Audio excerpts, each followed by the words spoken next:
Oxygen, कहो ना cafe में, ऑक्सीजन से ऑक्सीजन, क से कार्बन, हो से हाइड्रोजन, ना से नाइट्रोजन, के से कैल्शियम, एफ से फास्फोरस, है ना, मे से मैग्नीशियम। सीखना, जागरूकता और शिक्षा ही इस चैनल का उद्देश्य है। द इशू सर एक शिक्षक हैं जिनकी विशेषज्ञता जटिल विषयों को सरल और वस्तुनिष्ठ तरीके से मानचित्र के आधार पर समझाने में निहित है। नमस्कार प्यारे साथियों, कैसे हैं आप सभी। आशा करता हूं कि आप सभी ठीक होंगे, मस्त होंगे, जबरदस्त होंगे तथा आप सभी अपनी प्रिपरेशन में व्यस्त होंगे। तो इसी एनर्जी के साथ, इसी ऊर्जा के साथ आज का जो हमारा टॉपिक है वह हम स्टार्ट करते हैं। साथियों, आप सभी को पता होना चाहिए कि हमारा जो चैप्टर चल रहा था यानी कि न्यूट्रिशन यानी कि पोषण चल रहा था, जो कि हम पढ़ रहे थे, जिसमें हमने कार्बोहाइड्रेट पढ़ लिया था, वसा, प्रोटीन, विटामिन और खनिज लवण आपका पढ़ लिया था। आज वो समय आ चुका है, बिल्कुल आज जो है जल पढ़ने का समय आ चुका है। क्या सर वही जल? जल ही जीवन है, बिल्कुल वही जल है। कृपया इसे बचाए रखिए। जल आपके शरीर में बहुत महत्वपूर्ण होता है।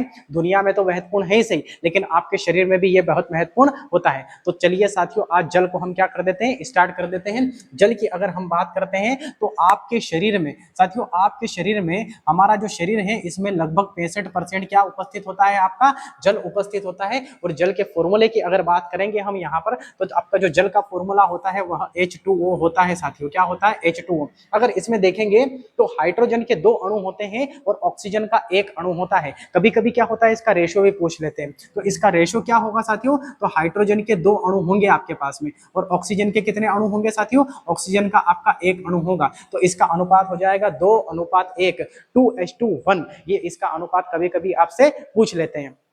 इसका महत्वपूर्ण काम क्या होता है साथियों? इसका महत्वपूर्ण जो काम होता है वह तापमान को नियंत्रित करने का होता है।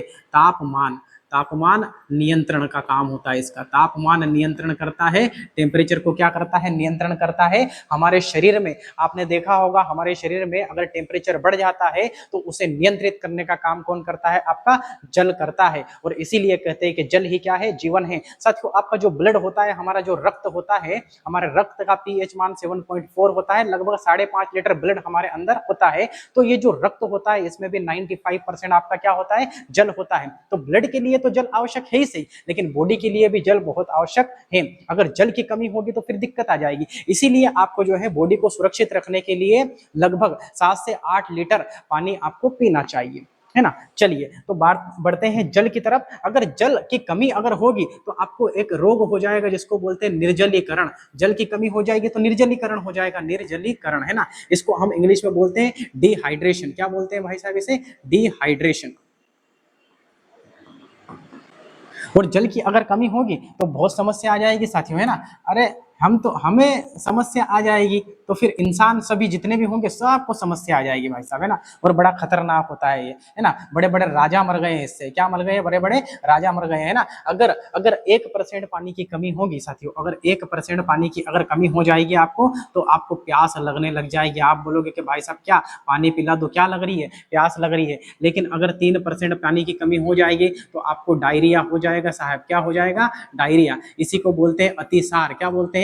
अतिसार। कृमि से होने वाला रोग है ये, कृमि से होने वाला रोग है साथियों। आप सभी को पता होना चाहिए कि हमारे शरीर में बड़ी आंत होती है, एक छोटी आंत होती है, एक बड़ी आंत होती है। छोटी आंत भोजन का अवशोषण करती है, जबकि बड़ी आंत जो होती है वो जल का अवशोषण करती है। तो ये जो रोग है आपका डायरिया यानी कि अतिसार, इसमें क्या होता है? एक कृमि से होने वाला रोग है। इसमें जो कृमि होता है उस कृमि का नाम है एस्केरिस कृमि। वह जो कृमि होता है वह हमारी बड़ी आंत के जो छिद्र होते हैं उस छिद्र के ऊपर बैठ जाता है और जल का अवशोषण नहीं करने देता है। बोलता है कि भाई साहब, है ना, जो आपका एस्केरिस जो मच्छर है, एस्केरिस क्या, कृमि जो है, वह कृमि बोलता है कि भाई साहब इस दरवाजे को पार करके आपको जाना पड़ेगा, है ना। वहां तक जाने के लिए आपको जो है मेरी लाश से गुजरना पड़ेगा। तो लाश तो भैया कब बनेगी? जब दवाई देंगे और मरेगा जब लाश बनेगी भाई साहब, है ना। तो ये जाने नहीं देता है पानी को, तो जल का अवशोषण नहीं हो पाता है, तो लूज मोशन हो जाता है, पानी की कमी हो जाती है। और पानी की कमी हो जाएगी तो कौन सा रोग हो जाएगा? आपका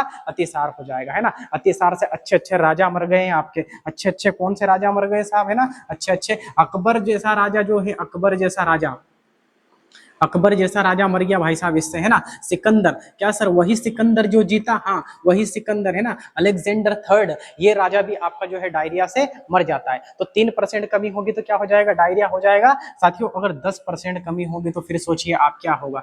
10% अगर पानी की कमी होगी तो डायरेक्ट क्या हो जाएगी भाई साहब? मृत्यु हो जाएगी। डायरेक्ट क्या हो जाएगी? मृत्यु हो जाएगी। तो आप सभी को पता होना चाहिए कि जल का क्या काम है। हमारे शरीर में टोटल 65% होता है, लेकिन ब्लड में टोटल कितना? 95% होता है। जल का काम होता है ताप को नियंत्रित करने का, और हमारे शरीर में अगर जल की कमी होती है तो निर्जलीकरण यानी कि डिहाइड्रेशन हो जाएगा। 1% पानी की कमी में प्यास लगेगी, 3% पे डायरिया हो जाएगा, और 10% पानी की कमी में क्या हो जाएगी? मृत्यु हो जाएगी, है ना। इसीलिए पानी पीना बहुत जरूरी है। जल का फॉर्मूला H2O होता है, हाइड्रोजन के 2 अणु, ऑक्सीजन का 1 अणु होता है, 2:1 इसका क्या होता है? रेशो होता है। तो साथियों हमने क्या पढ़ लिया है? हमने यहाँ पर जल तो आपका खत्म कर दिया है। जल क्या कर दिया है साथियों? खत्म कर दिया है। अगर जल खत्म कर दिया है तो फिर हम आगे बढ़ जाते हैं। अब क्या कर जाते हैं? हम आगे बढ़ जाते हैं। ये लीजिए आपका अगला पेज लगा लेते हैं। जल के बाद में हमें देखना है मोटा चारा। जल के बाद में हमें क्या देखना है साथियों? मोटा चारा देखना है हमें, मोटा चारा।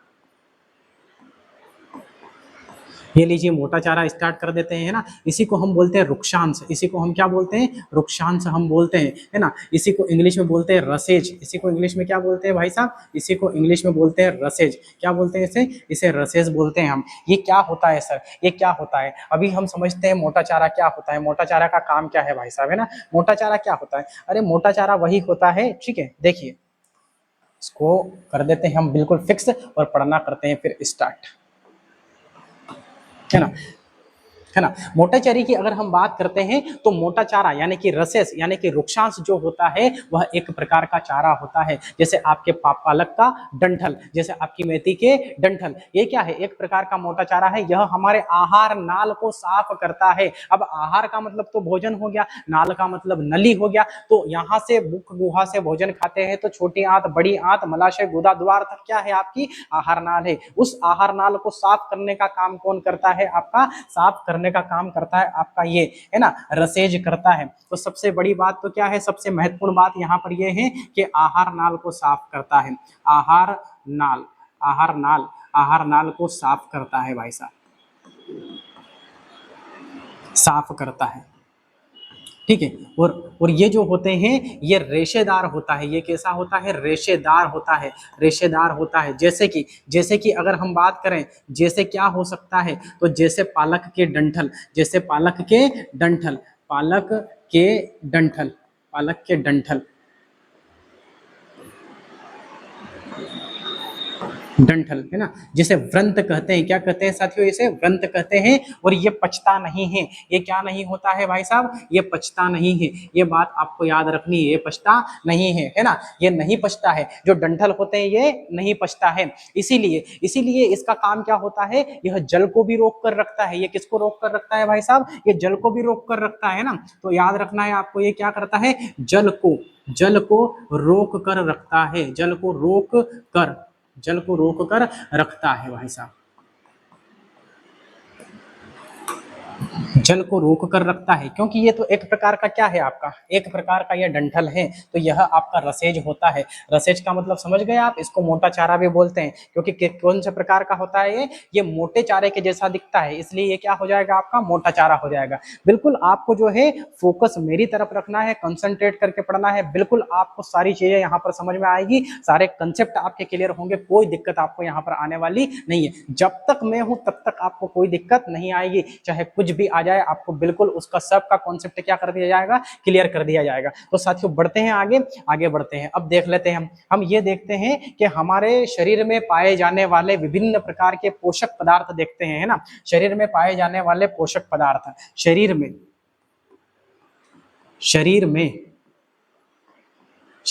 पाए जाने वाले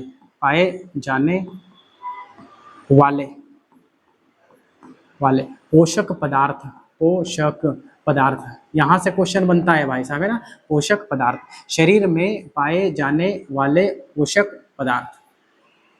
चलिए हेडिंग तो हमने कर ली है तैयार भाई साहब, है ना। शरीर में पाए जाने वाले क्या बनेंगे? आपके पोषक पदार्थ, ठीक है। ये लीजिए, अब वह कौन कौन से हैं वो यहाँ पर देख लेंगे। वो समय आ चुका है, वो घड़ी आ चुकी है, इसको देखने का समय आ चुका है भाई साहब, है ना।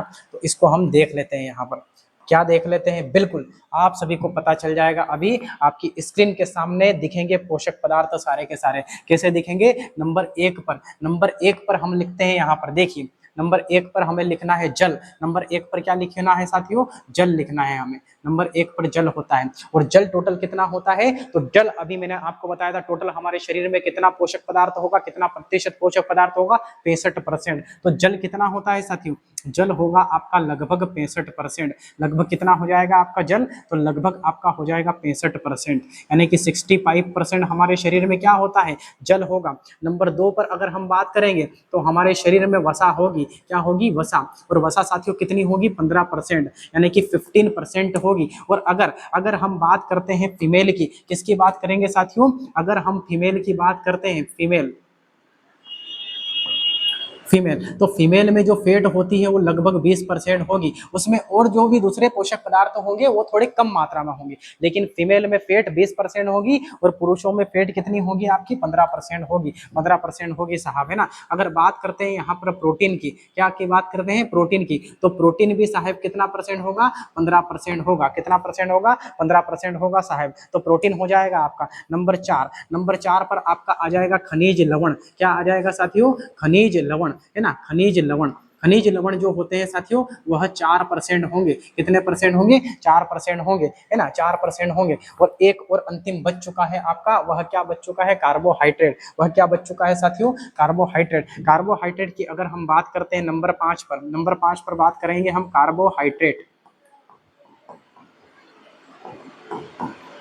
कार्बोहाइड्रेट की बात करेंगे। यह हमारे शरीर में कितना परसेंट होता है साथियों? 1% होता है। अब आप सभी को जानकर ताज्जुब होगा, जानकर हैरानी होगी कि ये सारे के सारे पोषक पदार्थ 100% हो चुके हैं। कितना परसेंट हो चुके हैं साथियों? 100% हो चुके हैं। तो यही सारे के सारे पोषक पदार्थ हमारे शरीर में पाया जाता है।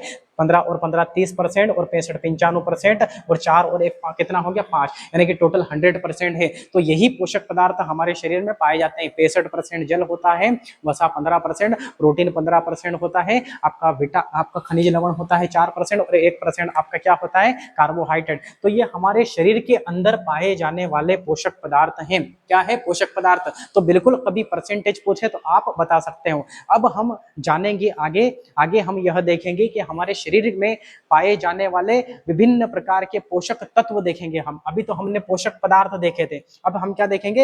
एलिमेंट, यानी कि तत्व देखते हैं हम, है ना।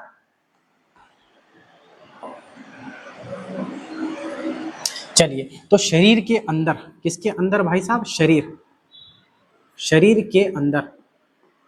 क्या सभी को समझ में आ रहा है? बिल्कुल भाई साहब सभी को समझ में आ रहा होगा। शरीर के अंदर पाए जाने वाले तत्व, क्या देख लेते हैं? तत्व, यानी कि एलिमेंट देखते हैं भाई साहब। क्या देख लेते हैं? एलिमेंट।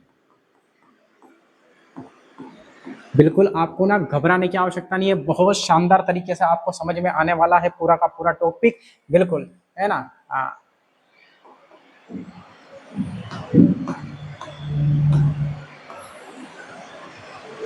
चलिए आ जाइए भाई साहब, है ना।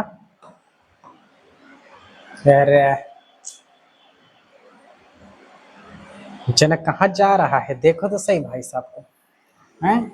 चलिए, है ना। तो ये हमारी हेडिंग हो चुकी है तैयार। क्या हो चुकी है? हेडिंग तैयार हो चुकी है भाई साहब। चलिए, तो हमें देखना है यहाँ पर, हमें क्या करना है भाई साहब? देखना है। चलिए, क्या देखना है हमें? हमारे शरीर के अंदर पाए जाने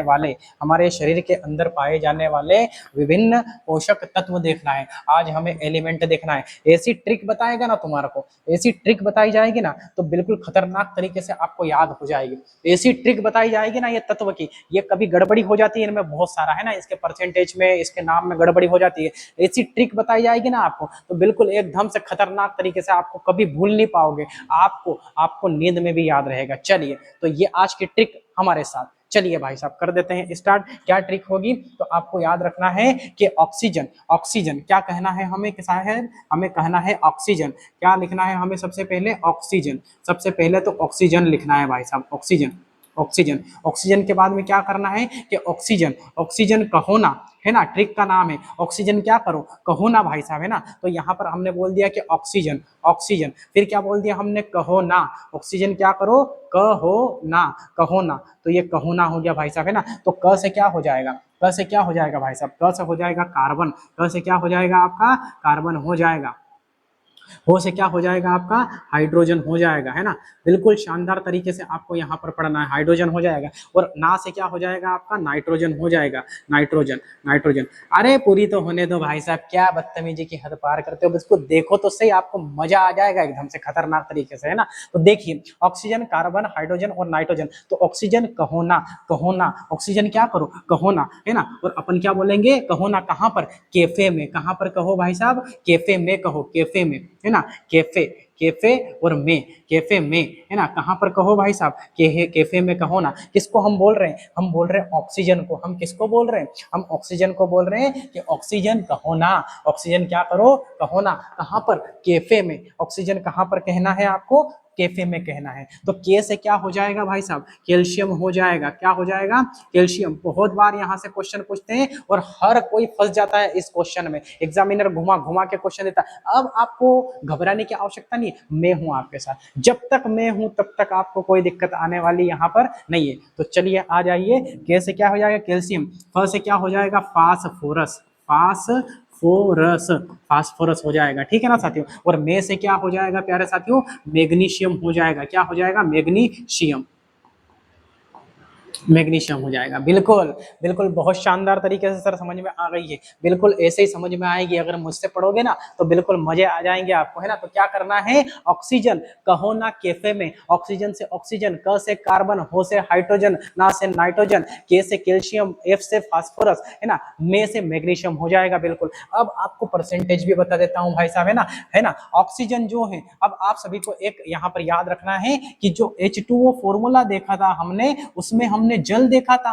तो जल जो होता है आपका, वह हमने बोला था कि भाई साहब ये तो 65% पोषक तत्व हमारे शरीर में पाया जाता है। तो क्यों मेरी बात सुनो आप, कि इसमें ऑक्सीजन नहीं दिख रहा है क्या, दिख रहा है ना। तो ऑक्सीजन जो होता है हमारे शरीर के अंदर, वह भी आपका 65% होता है। क्या होता है प्यारे साथियों, 65% होता है। अरे सर वायुमंडल में तो 21% होता है। तो वायुमंडल में 21% होता है, लेकिन हमारे शरीर के अंदर कितना परसेंट होता है भाई साहब, 65% होता है। कार्बन की अगर बात करेंगे तो 18.5% होगा, 18.5%। अगर हाइड्रोजन की बात करेंगे तो 9.5% होता है। 9 पॉइंट कितना परसेंट होता है, 5% होता है प्यारे साथियों। कितना होता है, 9.5% आपका होता है। चलिए अब देखो मेरी बात सुनिए कि ये जो आपका हाइड्रोजन है, यह हाइड्रोजन जो ब्रह्मांड होता है ना, ब्रह्मांड आपने सुना होगा, एक तो होता है वायुमंडल। साथियों यहाँ पर समझने की कोशिश कीजिए, ये पृथ्वी है, पृथ्वी की 5 परतें हैं। कितनी परतें हैं, 5 परतें है ना। शोभ मंडल, समताप मंडल, मध्य मंडल, आयन मंडल, बाह्य मंडल। अगर इसमें हम बात करेंगे, अगर इसमें हम बात करेंगे तो ये तो आपकी पृथ्वी है, और पृथ्वी पर ये मुन्ना बैठा हुआ है। ये क्या बैठा हुआ है, ये मुन्ना बैठा हुआ है ना। और इस मुन्ना को जो है, इस मुन्ना को हाइड्रोजन की कितनी आवश्यकता है, यहाँ पर 9.5% की आवश्यकता होती है, ठीक है ना। लेकिन यहाँ पर अगर देखेंगे वायुमंडल में पाई जाने वाली सर्वाधिक गैस कौन सी है, नाइट्रोजन है भाई साहब, है ना। कितनी है आपकी, 78% है। लेकिन इस पृथ्वी से बाहर जाएंगे तो फिर आएगा आपका ब्रह्मांड। क्या आ जाएगा आपका, ब्रह्मांड आएगा आपका। और ब्रह्मांड में सर्वाधिक मात्रा में पाई जाने वाली जो गैस है साथियों, वह हाइड्रोजन है। कौन है वह हाइड्रोजन है, लगभग 75%। कितना है, 75%। और यहाँ पर ऑक्सीजन की संख्या कितनी है, 21% है। कितनी है, 21% है। तो बिल्कुल सारे कॉन्सेप्ट आपके क्लियर किया जाएगा, बिल्कुल खतरनाक तरीके से आपको यहाँ पर समझ में आएगा। तो चलिए 9.5%। और अगर ब्रह्मांड की अगर बात करें हम, ब्रह्मांड में, ब्रह्मांड है ना, ब्रह्मांड में हाइड्रोजन कितना पाया जाता है आपका, तो हाइड्रोजन पाया जाता है आपका यहाँ पर टोटल कितना परसेंट, लगभग 75%। कितना पाया जाता है साथियों, लगभग आपका 75% पाया जाएगा। तो बिल्कुल यह अगर आपको क्लियर है तो आगे बढ़ जाते हैं, ठीक है साहब, आगे बढ़ जाइए। नाइट्रोजन की अगर बात करेंगे तो 3.2% पाया जाएगा, 3.2% पाया जाएगा। कैल्शियम की अगर बात करेंगे हम तो आपका पाया जाएगा 0.4%। कितना पाया जाएगा, अरे नहीं, है ना, ये पाया जाएगा आपका 1.5%। कितना पाया जाएगा साथियों? 1.5% पाया जाएगा। 1.5% पाया जाएगा आपका क्या? कैल्शियम। और यहाँ पर फास्फोरस पाया जाता है 0.4%। और ये आपका मैग्नीशियम पाया जाएगा 0.1%। तो क्वेश्चन यहाँ से क्या पूछते हैं साथियों? क्वेश्चन यहाँ से पूछा जाता है ना, क्वेश्चन यहाँ से क्या पूछा जाता है? क्वेश्चन यहाँ से ये पूछा जाता है कि सर्वाधिक मात्रा में शरीर में पाए जाने वाला तत्व कौन सा है? तो आपको बताना है ऑक्सीजन। लेकिन पूछे शरीर में पाया जाने वाला सबसे ज्यादा पोषक पदार्थ कौन सा है? तो आपको बताना है जल। लेकिन अगर क्वेश्चन पूछ दिया जाए कि शरीर में सबसे कम मात्रा में क्या पाया जाता है, कौन सा तत्व पाया जाता है, तो साथियों फिर आपको क्या बताना है? फिर आपको बताना है मैग्नीशियम। क्या बताना है साथियों? मैग्नीशियम बताना है। बिल्कुल बिल्कुल।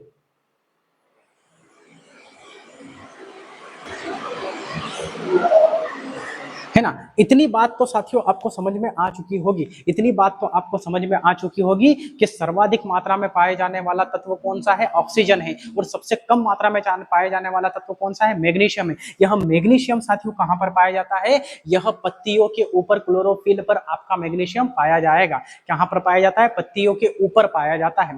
तो आपको ये याद रखने की आवश्यकता है। और बिल्कुल आपको ट्रिक से याद करना है, ऑक्सीजन कहो ना कैफे में, ऑक्सीजन कहो ना कैफे में। तो बिल्कुल आपको याद रखने की यहाँ पर आवश्यकता है। सारे के सारे डाउट यहाँ पर आपके मैंने क्लियर कर दिए हैं। तो बिल्कुल अब आगे बढ़ जाएं। अगर साहब आप बोलो तो आगे बढ़ जाएं। बिल्कुल सर आगे बढ़ जाइए। तो चलो आगे बढ़ जाते हैं। अब हमें इसके बाद में देखना है, इसके बाद में हम देख लेते हैं एंजाइम। क्या देख लेते हैं साथियों? एंजाइम देख लेते हैं। एंजाइम,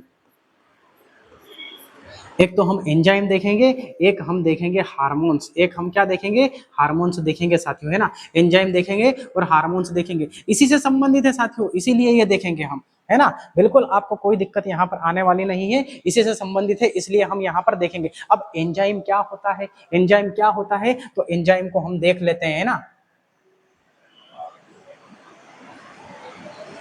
तो अगर एंजाइम की हम यहाँ पर बात करेंगे तो एंजाइम जो होता है यह पाचन में मदद करता है। एंजाइम क्या होता है साथियों? एंजाइम जो होता है यह पाचन में मदद करता है। और सभी एंजाइम जो होते हैं वह प्रोटीन होते हैं। सभी एंजाइम जो होते हैं वह रासायनिक रूप से क्या होते हैं भाई साहब? प्रोटीन होते हैं। सभी एंजाइम जो है वह रासायनिक रूप से प्रोटीन होते हैं। और एंजाइम पाचन में मदद करते हैं। काय में मदद करते हैं? पाचन में मदद करते हैं। अगर हम हार्मोन्स की बात करेंगे तो हार्मोन्स जो होते हैं वह उत्तेजना के समय, यह उत्तेजना स्थापित करते हैं या फिर उत्तेजना को बनाए रखते हैं। उत्तेजना क्रिएट करने का काम करते हैं। या आपके हार्मोन्स जो होते हैं यह उत्तेजित करते हैं। तथा सभी हार्मोन्स जो होते हैं यह जैव रासायनिक उत्प्रेरक की तरह कार्य करते हैं। जैव रासायनिक उत्प्रेरक, तो जैव रासायनिक उत्प्रेरक की तरह ये कार्य करते हैं। ओके, हाँ। तो चलिए इसके पश्चात हम देखते हैं उपापचय की क्रिया। सर हमने एंजाइम और हार्मोन्स क्यों पढ़ा है? अभी आप उपापचय जब पढ़ोगे तो आपको सब समझ में आ जाएगा। तो बिल्कुल इसको कर देते हैं, हम आगे बढ़ते हैं। इसको खत्म करके इसको कहाँ बढ़ते हैं? आगे बढ़ते हैं। अब हमें पढ़ना है उपापचय। क्या पढ़ना है साथियों? उपापचय पढ़ना है। ये क्या होता है सर? इसे हम इंग्लिश में कैटाबोलिज्म कहेंगे। क्या कहेंगे? कैटाबोलिज्म।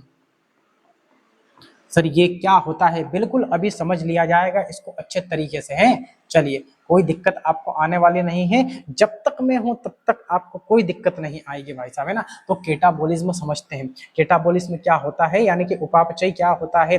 तो हमारे शरीर के अंदर होने वाली वह समस्त क्रिया, यानी कि हमारी बॉडी के अंदर, यानी कि हमारी बॉडी के भीतरे, है ना, भीतर, है ना, हमारे शरीर के अंदर होने वाली वह समस्त क्रिया जिसमें किसी पदार्थ का संश्लेषण यानी कि निर्माण हो, जिसमें किसी पदार्थ का क्या हो भाई साहब? संश्लेषण, जिसमें किसी पदार्थ का संश्लेषण को हम क्या कहते हैं? निर्माण। जिसमें किसी पदार्थ का क्या हो? संश्लेषण यानी कि निर्माण हो भाई साहब, निर्माण। तथा किसी पदार्थ का टूटना, तथा किसी पदार्थ का क्या हो? टूटना, यानी कि ऑक्सीकरण। क्या होता है साहब? ऑक्सीकरण, यानी कि टूटना, है ना, टूटना हो, है ना। तो हमारे शरीर के अंदर होने वाली वह समस्त क्रिया जिसमें किसी पदार्थ का संश्लेषण यानी कि निर्माण तथा ऑक्सीकरण यानी कि टूटने की प्रक्रिया होती है, उसे हम कहते हैं उपापचय। उसे हम क्या कहते हैं साथियों, इसे हम उपापचय कहते हैं। अब उपापचय को हम डिटेल में पढ़ते हैं। उपापचय को क्या करते हैं साथियों, उपापचय को थोड़ा डिटेल में पढ़ने की कोशिश करते हैं। ये जो उपापचय होते हैं, इस उपापचय के कितने काम है, उपापचय के आपके दो काम है। उपापचय दो प्रकार का होता है। कितने प्रकार का होता है साथियों, उपापचय आपका होता है दो प्रकार का। कितने प्रकार का होगा, दो प्रकार का। अभी हम समझ लेते हैं, शानदार तरीके से इसको हम समझने की प्रयास करते हैं भाई साहब, है ना। एक तो क्या होगा आपका, एक तो होगा आपका उपचय। एक तो क्या हो जाएगा आपका साथियों, एक तो होगा आपका उपचय और दूसरा आपका क्या होगा, दूसरा आपका हो जाएगा अपचय। अपचय, है ना। इसे इंग्लिश में कहेंगे एनाबोलिज्म। इसे इंग्लिश में क्या कहेंगे साथियों, एनाबोलिज्म। एनाबोलिज्म, है ना। और इसे हम कहेंगे मेटाबॉलिज्म। इसे हम क्या कहेंगे साथियों, मेटाबॉलिज्म। मेटाबॉलिज्म, है ना। देखिए अब यहाँ पर आपको देखने की आवश्यकता है कि ये जो उपचय है, इस उपचय में क्या होता है, उपचय में आपको याद रखना है जोड़ना। क्या याद रखना है, उपचय का मतलब होता है जोड़ना, है ना। और आपको अपचय का मतलब याद रखना है तोड़ना। अपचय का याद क्या रखना है, तोड़ना। एक होता है एनाबोलिज्म, एक होता है आपका मेटाबॉलिज्म। उपापचय की जो प्रक्रिया होती है वह दो प्रकार की होती है, एक होती है उपचय, एक होती है अपचय। उपचय का मतलब एनाबोलिज्म, अपचय का मतलब क्या होता है, आपका हो जाता है मेटाबॉलिज्म। इसका मतलब होता है जोड़ना और इसका मतलब होता है तोड़ना। ठीक है। अब देखो कभी कभी कंफ्यूज हो जाओगे आप, गड़बड़ी हो जाएगी। तो पहले आधा अक्षर आता है, फिर पूरा अक्षर आता है, इसलिए पहले उपचय और फिर अपचय, है ना। उपचय यानी कि एनाबोलिज्म, इसका मतलब होता है जोड़ना, और अपचय यानी कि मेटाबॉलिज्म, इसका मतलब होता है तोड़ना। अब जोड़ना क्या होता है भाई साहब, है ना। तो उपचय वह प्रक्रिया है, उपचय वह प्रक्रिया है जिसके अंदर कोई भी पदार्थ जो होते हैं वह जुड़ते हैं। वह क्या होते हैं, जुड़ते हैं। छोटे छोटे भोज्य पदार्थों से बड़ा भोज्य पदार्थ बनना आपका, है ना। इसमें क्या होता है, इसमें जुड़ते हैं। जैसे कौन जुड़ेगा आपका भाई साहब, है ना। यहाँ पर जुड़ने की अगर बात करेंगे तो कौन सा जुड़ेगा आपका, तो जुड़ेगा कौन, तो यहाँ पर उदाहरण के माध्यम से हम समझते हैं। इसको थोड़ा सा नियंत्रित कर देते हैं। पहले ये उधर उधर भाग रहा है, इसको क्या कर देते हैं, नियंत्रित कर देते हैं। तो अब आपको समझ में आएगा कि जुड़ेगा कौन, जुड़ेगा कौन। तो एक तो होगा आपका, एक क्या होगा, एक उदाहरण में आपको याद रखना है प्रोटीन। एक क्या याद रखना है, प्रोटीन याद रखना है। और दूसरा क्या याद रखना है आपको, ग्लूकोज याद रखना है। दूसरा क्या याद रखना है, ग्लूकोज याद रखना है। अभी आपको पता चल जाएगा, अभी आपको पता चल जाएगा, ठीक है ना। अभी आपको पता चल जाएगा, है ना। 20 प्रकार के अमीनो अम्ल जुड़ कर, 20 प्रकार के अमीनो अम्ल जुड़ कर, है ना, एक प्रोटीन का निर्माण करते हैं। किसका निर्माण करते हैं, एक प्रोटीन का। कितने प्रकार के, 20 अमीनो अम्ल, 20 अमीनो अम्ल एक प्रोटीन का निर्माण करते हैं। और 38 एटीपी मिलकर, 38 एटीपी मिलकर, एटीपी का फुल फॉर्म होता है एड्रीनोसिन ट्राइफॉस्फेट। तो 38 एटीपी मिलकर एक ग्लूकोज का निर्माण करते हैं। तो 20 प्रकार के अमीनो अम्ल जुड़कर, इसीलिए बोला था जोड़ना, इसलिए क्या बोला था, जोड़ना। तो ये आप क्वेश्चन पूछेंगे, प्रोटीन जो है, प्रोटीन के बनने की जो प्रक्रिया है, ये कैसी प्रक्रिया है, उपचय। लेकिन क्वेश्चन पूछेंगे आपसे पूछेंगे ग्लूकोज के बनने की प्रक्रिया कैसी प्रक्रिया है, उपचय। कैसी प्रक्रिया है, उपचय। अब हम देखते हैं तोड़ने का काम करते हैं। क्या करते हैं, तोड़ने का काम। तो तोड़ने में क्या होगा, तोड़ने में क्या होगा, तोड़ने में पहला उदाहरण और दूसरा उदाहरण देख लेते हैं। उदाहरण नंबर 1, उदाहरण नंबर 2। एक तो हो जाएगा आपका पाचन, एक क्या होगा, पाचन हो जाएगा भाई साहब। एक क्या होगा, पाचन। और दूसरा होगा श्वसन। क्या हो जाएगा, श्वसन होगा भाई साहब, है ना। एक तो होगा पाचन। पाचन में क्या होते हैं, जटिल भोज्य पदार्थों को सरल भोज्य पदार्थ में तोड़ा जाता है।